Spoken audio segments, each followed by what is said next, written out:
Welcome to Power Your Profits podcast, your friendly guide in bringing your business revenue to the next level. Listen as host Susie Carder hears inspiring stories of success from her fellow entrepreneurs and transformational leaders. Prepare to make significant change to your strategies as they unravel the secrets of building multi-million-dollar businesses and the most effective tips on finance, marketing, and sales accountability. If you want to make your first step towards explosive business growth, this is the right podcast for you. Without further ado, here is your host, Susie.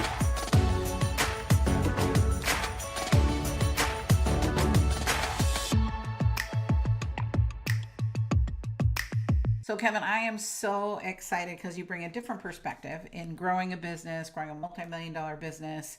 And so let's talk about the elephant in the room, right? What the hell is happening in the marketplace right now? Oh my gosh, I don't think we have that kind of time. And I don't know if you're a qualified therapist or not, because I feel like I should be laying down on a couch if we're going to have that conversation.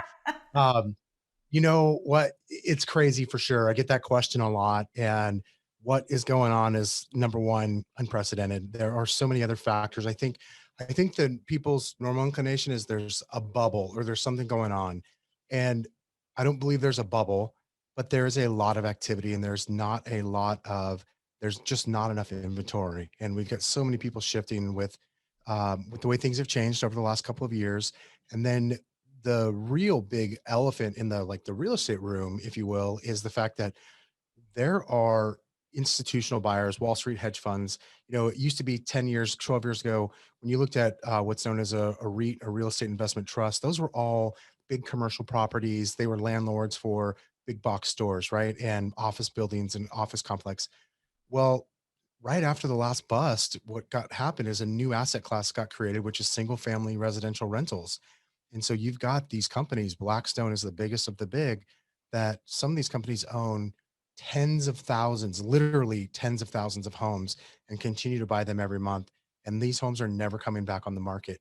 And so when you have the impact of inflation, all that's gone on in the last couple of years, we already had a dynamic seller's market. And then you add in the fact that we've got builders who are trying to build, and that process has been slowed for many reasons. Um, we have what we have today, and it is just bonkers to say it bluntly. Right. So what should consumers be doing? I know we're geared towards real estate agents. We have a ton of people in our community that's a real estate agent. So if you're a real estate agent and you're listening to this, you need Kevin and Fred in your back pocket for one. And then for us as the consumer, like it was great for me. I just sold my house in December, got $400,000 over asking. My daughter just sold her house. She got $250,000 over asking. And then my other daughter's on the other side buying and keeps getting kicked out of the market. Like she's offering $400,000 over asking, and the agent's like, it's going to go for 1.7. And she's like, what? Yeah. So you as know, consumers, what should we be doing? I think as a consumer, probably the most important thing you can do is select an agent who is very clearly a professional. And what I mean by that is they understand what's going on in the market. I love our industry because we're so entrepreneurial, right? And in Arizona, it's basically 90 hours of your life and a couple tests and a background check, and you two can be in business Right. within a month. And that's awesome because it gives us all a chance, but that also brings a lot of people who I would say are not professionals and people who are not lifelong learners and don't understand the ins and outs of the market. So number one, as a consumer, you've got to find an agent that truly is a professional and they understand what is happening in the market today. I didn't say find one that's been in the business forever because as you know, age doesn't always equal wisdom, right? Right. And so, but understanding what are the factors and the players and what is, if you're buying as one of your daughters is experiencing, what what do you have to do in order to secure a home, right? What is the best strategy? You have to go into these with a strategy, which means you've got to have a strategist that Right. is working on your behalf, whether you're on the buy side or the sell side, Right. truthfully. Yeah, I had a second one, right? I had the first one who was not, although I'd used him in the past for other homes, right? I think he'd gotten lazy and so had to let him go. Got another one that was more strategic and sold it again for $400,000 over asking because of that point. The Yeah. first one was listing, second one was strategy, and I'm so loyal. Like I felt bad. And I'm like, at the end of the day, this is This is my part of my wealth strategy, right? Real estate has always been part of my wealth strategy, whether it's my personal home or investment properties, rental properties.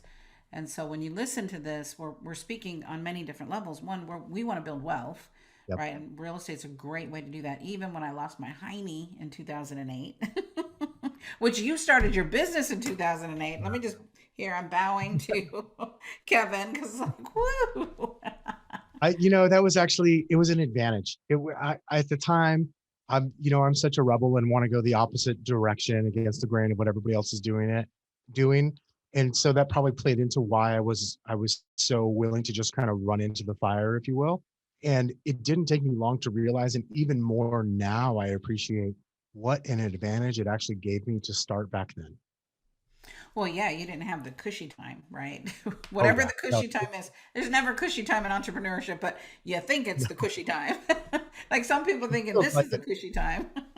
Yeah, it's hard. It's funny because going back to kind of like the public's perspective or the consumer's perspective, a lot of it is like, oh, you must be really loving this, and I know I dislike this market. I would really much rather see a more balanced market for both reasons for my client. No one's having fun right now.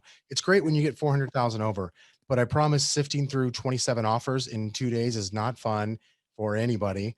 And dealing with the lengths and the tactics that people will go through to try to be the one to get their offer accepted, or just the how you get so worn out having to try to sometimes write an offer for somebody on 5 or 10 different homes. It's hard. I think this market is harder than what I came into when I first got licensed in '07, and especially in 2008 when I was really building my business with my business partner. Yeah, I think that's what was happening in 2010 too, because every home I went on, oh, you missed it. Oh, you Yeah. didn't get it. Oh, and you're like, I quit. It can definitely wear on you for sure. So then part of your wealth strategy, so if you share from your own personal wealth strategy, what's your wealth strategy as an entrepreneur and a business person? I'm so glad you asked that question, Susie, because this is probably the thing I've spent the most time thinking about for the last 2 years. And I think for the first part of my career, I really focused on, I just built my business. Right. I invested my money back into my business. We purposefully took home less money than we could have in order to reinvest into more people and better systems into our real estate sales business. So that's my core business, right? And that kind of funds my life and pays my bills. And then I've got another business that's around residual income, like it's I that I've had now for about 4 years, EXP Realty, where I receive a portion of what we call revenue share. That's a big part of it because what that has done is I've been able to grow that to the point where it's exceeded my active income from my real estate sales team. And sort of the mental model that I use is to take that income and then try to replace that. And I do that with a simple strategy that I learned from a very good friend of mine who is extremely wealthy and just intelligent. And it's I just try to break my investments and my wealth into different buckets, Hmm. into things like cash, obviously real estate. I've been buying as uh, under contract on a fourth single family rental property in the last 15 months currently. So real estate, as well as, of course, things like stocks and retirement accounts that I've funded. Then I've got other things kind of like more collectible type of deals and cryptocurrency. So just I've got different asset classes, and I just try to allocate my money across those 5 different what I would call buckets, or what my friend Ben would call buckets, Hmm. in order to make sure that whenever I am done working, I don't know that I ever will be, because while I do like to take time off, I'm always thinking about it up here. But if I ever wanted to stop it, it wouldn't matter. And so, I've got an investment in a couple other businesses I've also invested into. That's one of the other buckets. And so I'm just always looking at opportunities and going, hey, what's the way to continue to build assets and cash flow for the future? Right. I love that. And I want you to hear, right, when you look at all the ways, right? Wealth isn't one thing you do, right? Like a business, my business has spun off cash to invest in real estate, to invest in other businesses, to invest in my executive bonus plan, to really look at it. When you look at the whole pie, it's like, oh, okay, this commitment to grow this it's not been easy. Like you said, I paid myself less. Most people aren't willing to do that. Yeah, that's probably the most common thing I see with what I'm going to call successful real estate agents is they've reached a level of success. They know how to do the business. And it's not that they don't want to let go, it's they're financially incapable of letting go because it would cost them they'd have to take too much of a step back personally in Hmm. order to do that. I was fortunate to have a mentor that really drove home that point early on of, hey, you can do that, or you can just, and I knew right away. I like to say I'm lazy but ambitious, or maybe it's I'm ambitious and lazy. I'm not sure which order, but so I'm willing to invest into other people and other things if it gives me a better life. And I'll make less money today with the hope of my plan will work out 5, 10, 20 years down the road. And it can be hard sometimes when you're trying to do something today and the next 90 days that really the big payoff is 5, 10 years down the road, right? That can be Right. really, really challenging. But when you get some momentum and you see a path and someone who's done it, you realize it actually can be done that way. And for me, that's the route I've chosen to go. Yeah, I think that's that's what happened to me in 2007, 2008, right? The goal, right? We had built this portfolio of real estate. We lost about 10 million in assets, right? What felt like overnight. And so Oh, I'm sure it did. I was like, it was so hard, but the lesson was, oh, I know how to do it again. So the first thing I did once I corrected everything was invest in real estate. And people are like, why? You just lost your hiney. I'm like, because it's paid me millions. Like, you got to have the down with the high. Now, that was a hard down, Yeah. but it didn't take me 20 years because I had learned over 20 years, right? It took Yep. me 5 years, but I didn't take, so I saved 15 years because I wasn't as naive and didn't know, right? I didn't have the connections like with you. I didn't have the connections with, my financial brokers. I didn't have those relationships before. I was just ignorance on fire.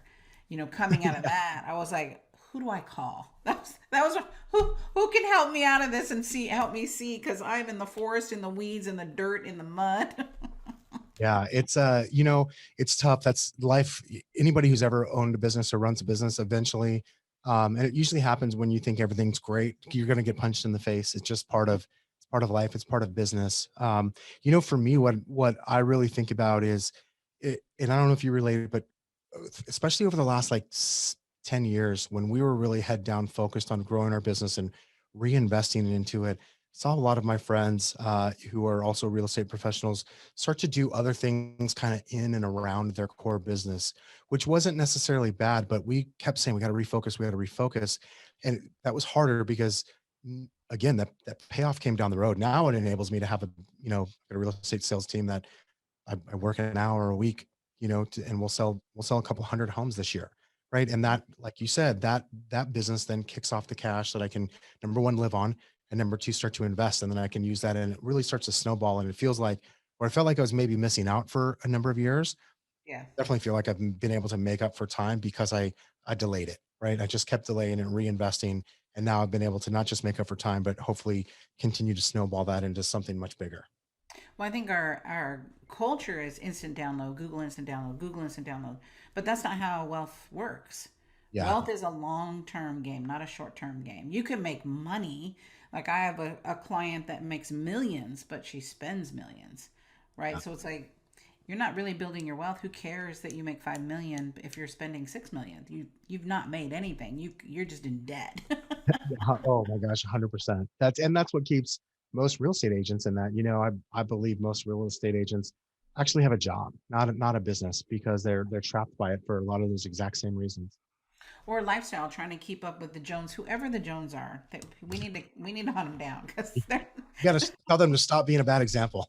these fictitious Joneses, right? Because they're at the end of the day. But I think you have to go through that, especially if you've not had anything. You got to go through buying the house and the cars and the clothes and the shoes and the purse and the thing and the electronics and all the things, and then you realize I'm still not happy or I'm still not fulfilled or I still don't have the things I want. Then you go, what's really important, which is like you said, personal time, time with my family, Yeah. building the future so I don't have to work. You can choose. Like I'm in a place I don't have to work. I get to choose to work and I'm fine for the rest of my life. And that took huge discipline. It's funny, you see people like there's people that are, you'd call them rich, and then there's people that are wealthy, and then there's people that are, extremely wealthy. Hmm. And what I've come to, at least what I think I know, is that the reason why some of those people get to be really wealthy, it's not because they needed the next dollar. It's because they understood how to play the game. And so they just kept playing it because they know that, hey, if I move here and if I move the chess piece here and I move it there and then I move it there, I'm going to keep winning. And if I don't win, someone else will. So I might as well just keep doing it. And so, sometimes you find some people who are just, they go from this net worth of like 5 or 10 million to 50 and 100 million simply because they just kept playing the game that they figured out how to play for a long period of time. Right. And you have to have people in your tribe like you and I about Oh, it so you don't get absolutely. caught up with, like, be smart financially. Luckily, I had really great mentors early on going, you need to start now. I think I was 25 when I opened my first retirement account and was so disciplined, to just put that money aside, pay myself first, pay myself first, pay myself first. Even though I needed to pay rent, even though I needed to pay my mortgage, even though I needed to pay my kids' school, she kept saying to me, do not spend that money. Pay yourself first. Right. And I was like, okay, pay myself first, pay myself first. That's so true. See, one of my core beliefs as well is like proximity is power, right? I think that we've all heard the saying, like, you're the average of the five people you spend the most time with. But Yeah. the truth is, yeah, I believe we rise to the level of the people that we end up spending the most time with. And I think about two of my friends slash mentors who are both extremely wealthy. And one of them, Chris, was, he told me the story about talk about paying yourself first. There was times early in his career in his business where he would sit down with like his bookkeeper and there wasn't enough. And he would literally say, deposit the money into the retirement account. We'll be late on this bill this month and we'll make up for it next month. And he did. And I look up and I don't know his exact net worth today, but I would guess it's probably north of $50 million, maybe even 100 for all I know. But I Right. remember him sharing that with me a few years ago. And that just really, it's like, wow, that's the power of really believing in that and then sticking to that plan. Well, an accumulation, right? I think Yeah. once I got out of spending and then I started accumulating, that got more fun than spending. Like, Yeah. you start seeing the accumulation, you start seeing, like, when I get my portfolio, I'm like, oh, I made 100 grand last year and I didn't do anything for that. Right. But be disciplined to go, I Yes. made 100 grand last year in that portfolio. Like, that is like bonus. Yeah. Like let that be the exciting thing, not the new car or the third car or whatever, but let the fact that I've accumulated more of this stock or of this retirement plan or another rental property or whatever it is, right?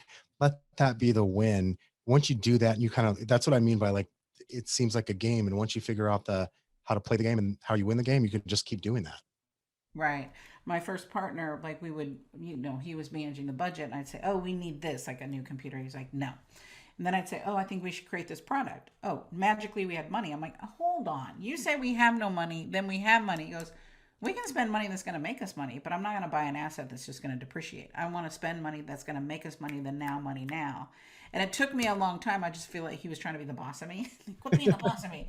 And then to really appreciate that, the discipline of going, I don't need that new mic. I don't need that new widget, gidget. I don't need to update my website right now, right? What can I do that's going to make us money, right? I'm working with our clients. I'm like, is this going to make us money, or is this a depreciation asset? We need those too. But when I look at what's the main goal of business, it's to provide you a lifestyle that a job cannot, Yeah. right? Let's leverage that cash and use that cash and invest it in real estate, invest it in your executive bonus plan, invest it in another business. And I'm okay. You know, I like nice things. I don't think there's anything wrong with nice things, but what I do think is important is that we're honest with ourselves about am I buying this or am I spending this money because it's a good decision, sound decision financially, or because it's something I really want and maybe it's an ego stroke or maybe it's just something I want. I drive a Tesla, not afraid to say it. I'm not really a car person. But and I'm aware, like I usually tell people, like, this is by far the worst financial decision I've ever made in my life, and I would do it again Unless you bought tomorrow. it brand new, because there was some really good tax incentives. I will say Yes, that. I did. I did. Absolutely, I did. And I zero costed it and all of that. Like I really did, but it was still was, it's hard to justify that price tag on something.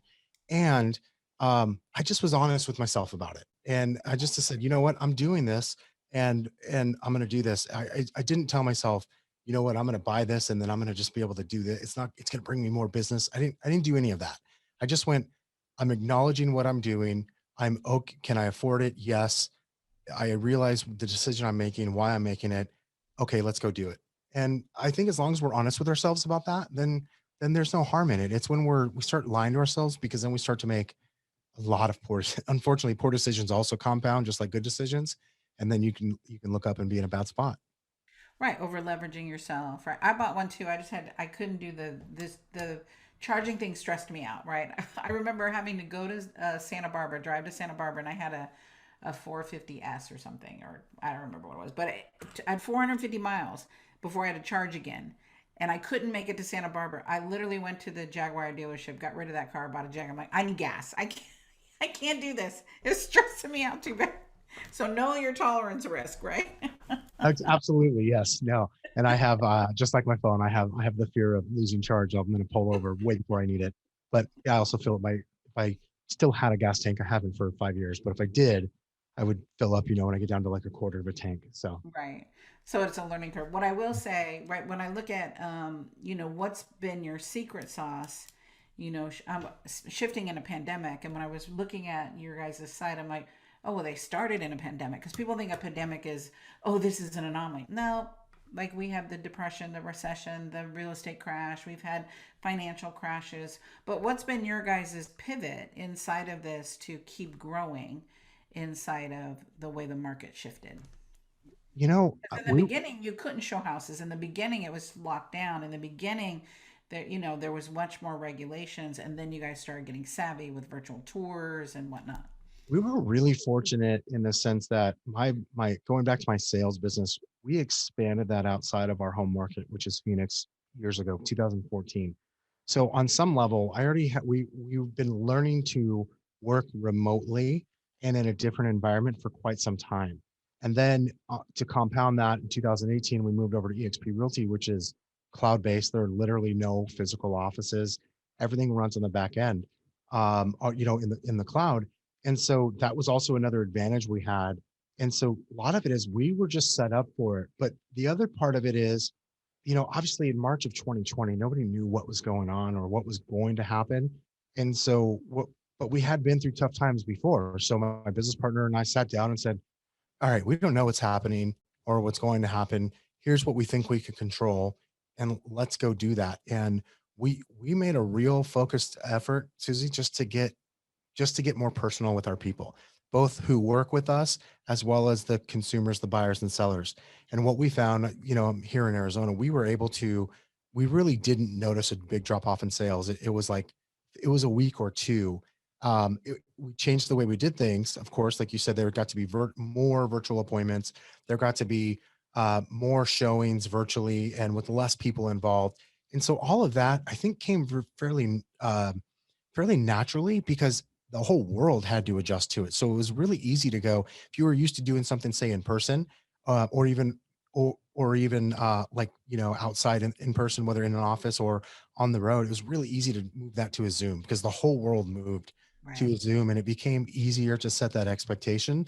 Where I had sort of always been that way. I didn't want to ever really leave my office for my appointments, and so I think the rest of the real estate industry who operates very much on a physical, let's get belly to belly basis, got forced into leveraging some things that we wouldn't normally leverage as an industry. And fortunately enough for us, our brokerage was set up that way from the very beginning.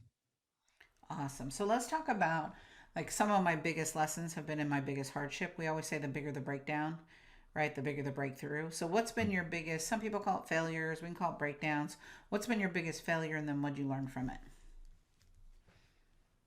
So many. Just Um, one big one, you know, right? to in order to not turn this into a therapy session, I think of I made a big mistake in 2012, a very thriving and growing business, and I took an opportunity to go be a regional director for at the time it was Keller Williams region franchises. So I was in charge of a region of like 20 25 franchisees, and number one, there was a couple breakdowns and a couple big mistakes. The biggest mistake was I got up and I left my city and I went to Denver where the regional office happened to be. Um, and I didn't do a good job in building leaders within my own sales business at home. But I also realized that I was so desperate for more mentorship and guidance from people who had been where I wanted to go building businesses, building passive income, that I took an opportunity just to be around people and to learn from people. And I realized that I don't operate. Unemployable. I don't operate in a corporate. I don't follow the rules. You joked with me before we turned on the before we press record about my footwear, right? And I'm Right. unemployable, and I'm okay with that. And I had this momentary lapse in judgment, and at the same time, so I recognized that fairly quickly. Probably quit within 90 days and was out of the role completely within 6 months. But then came back home, and even though it was our best year in business, it was also falling apart. Everybody who worked with us on the sales side of the business was leaving, did leave in a short period of time, and the market was shifting. So I had this specialty of short sales where I was better than pretty much anybody else in the entire country. Like I had a higher conversion rate, was a well-known expert at being able to get these done. That was our specialty and niche, and the market had turned. So Right. not only did we lose our leverage because of our poor leadership, but the market was shifting, and I really hadn't even learned to be a realtor yet. I will tell people 2013 and 14 is actually the year I learned to become a realtor, meaning when I sat down to take a listing, I actually had to go sit at someone's kitchen table, and I had to do a good job of conveying the value that I bring, and because they were meeting with other realtors as well. And it was no longer because I could help save them from foreclosure, whereas nobody else could, or very few people could.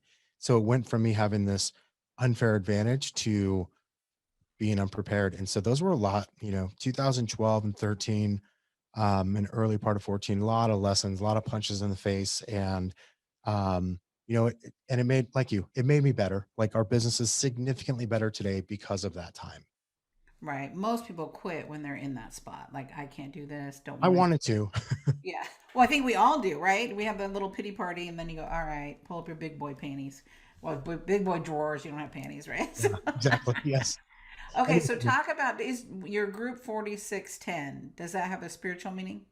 Yeah, yes and no. So 4610 is actually from Isaiah 4610, but the meaning of it is from if you've ever read Stephen Covey's book, Seven Habits of Highly Effective People, Yep. one of those habits is begin with the end in mind or think with the end in mind. That's really where it comes from. A friend of ours had uh talked to us about he'd done some lesson, and my business partner and I had both attended it, where he thought that came from Isaiah 4610, the lesson itself, begin with the end in mind.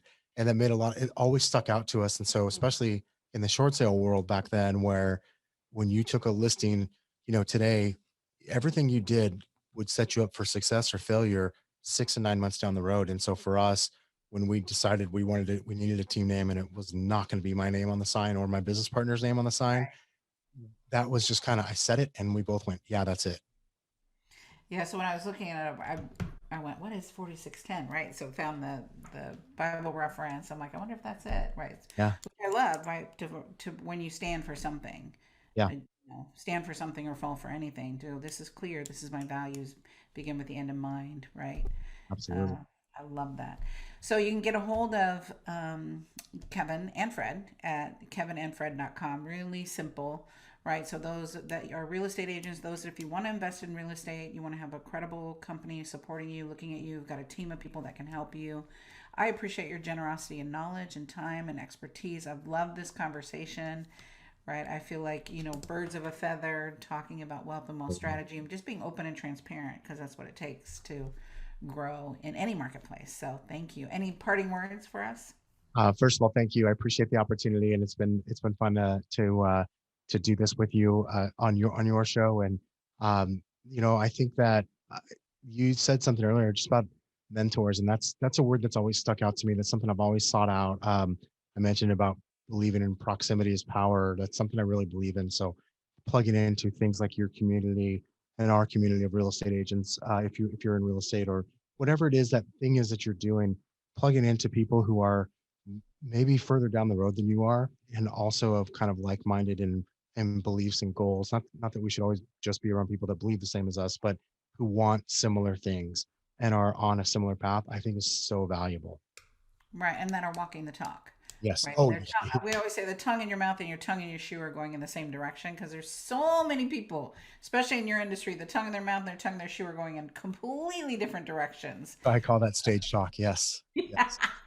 So thank you, my brother. I appreciate you. Have a blessed day, and thank you for serving us and contributing to us. If you love this episode and you have real estate agents in your tribe, your community, and you want to introduce them to Kevin and Fred, please share this episode, because that's how we really find valuable partners that we can play with inside of business. Kevin, thank you so much. I appreciate you, and have a blessed day. Thank you for joining us for this episode of Power Your Profits podcast. Let these building blocks from today's most successful industry leaders equip you with the necessary resources and tools to finally establish the highly profitable business of your dreams. Want to hear more? Listen to more episodes at https://poweryourprofitspodcast.com. And don't forget to subscribe to the show. Now is your time to rise to the top of your game, so be sure to catch our next episode. Until next time.